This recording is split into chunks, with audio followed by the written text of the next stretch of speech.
Easy, Snips. We don't want any trouble. Un piquer. Be separé. It's not always about the numbers. There! A scout! Embo! Okay.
Breathe it, and you're dead.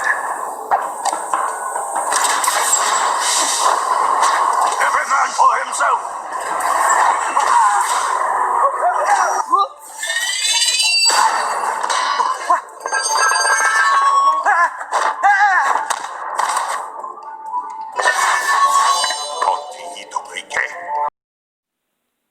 Hello everyone, it is I, the Psycho Funboy Artist here, back with another action figure review.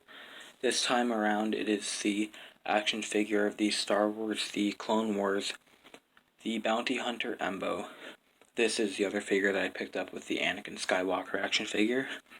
This figure I am happy to own for many reasons. The main reason is because Embo is my second favorite bounty hunter from Star Wars. He's also my second favorite character from the Clone Wars.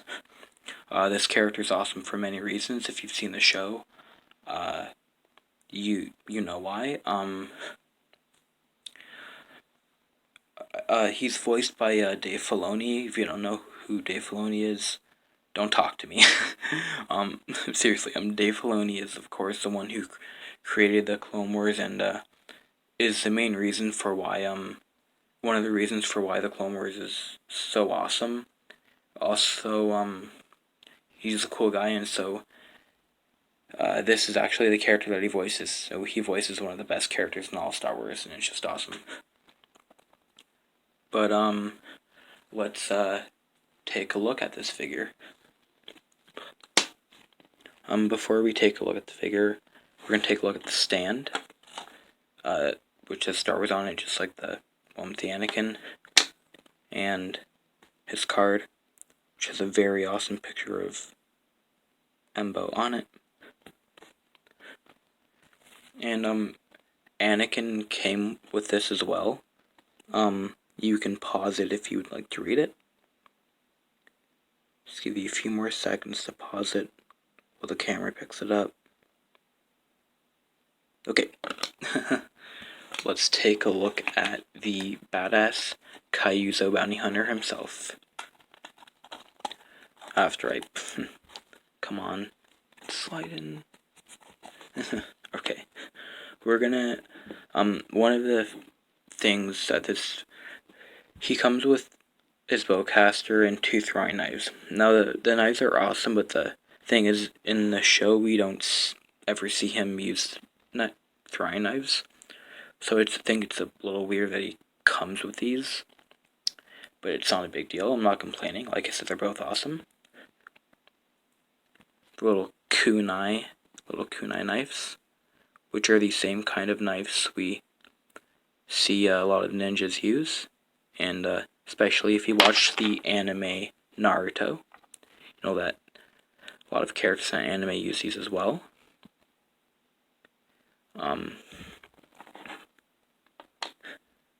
And the knife just slips in his little holster there.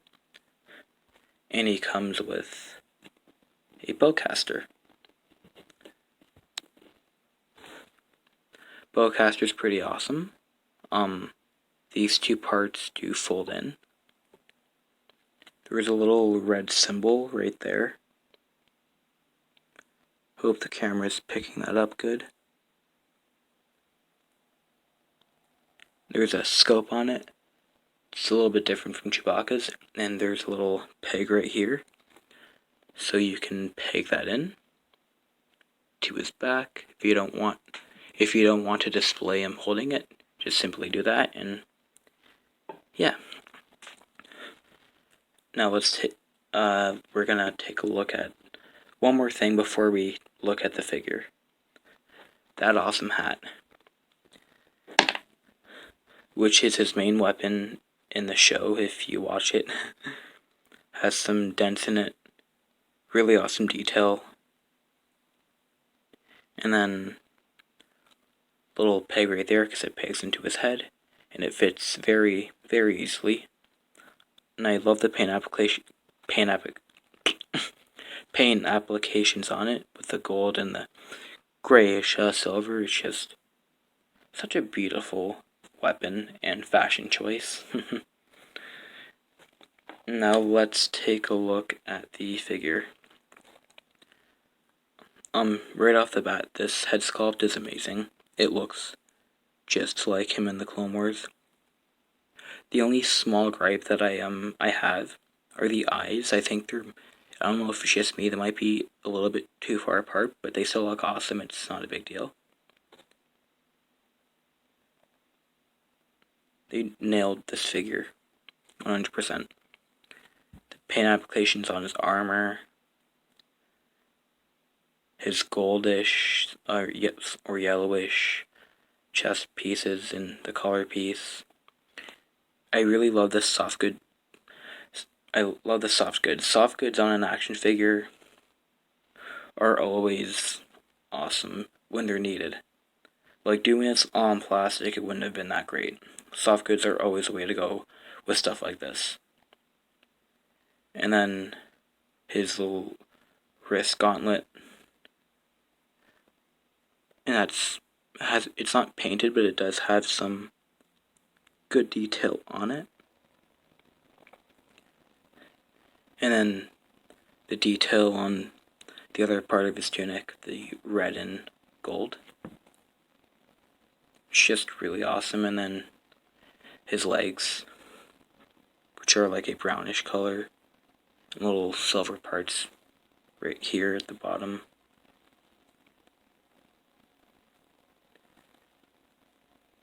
And then the bandolier, his ammo pieces right there, little red insignia, just beautiful.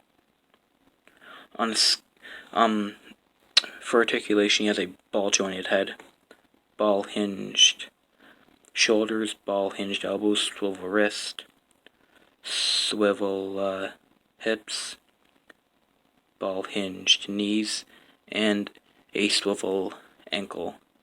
It's not a big deal that he doesn't have a ball-hinged ankle, in my opinion. But yeah, and he also has a swivel waist. The only problem I have is the fact that he doesn't have ball-hinged hips, so we can't do the splits, and I can't really get him to any poses like that. But yeah, like for the most part, I am impressed with this figure. I give this figure 8/9 out of 10.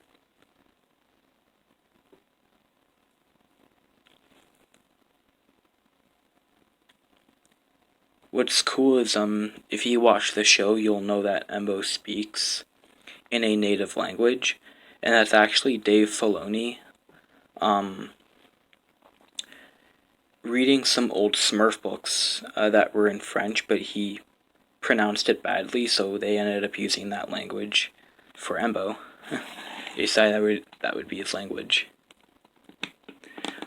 Something that would have been cool is if you watch the show, you'll know that Embo is accompanied by this Anuba creature named Marok, which is pretty much the Star Wars version of a wolf. It's a space wolf. It's a really awesome creature. It's not a big deal that they didn't come with it, but it would have been cool. Maybe they'll do a Black Series Embo where it comes with that, but yeah. I hope you all enjoyed having a look at this review. There will be more to come, and may the Force be with you.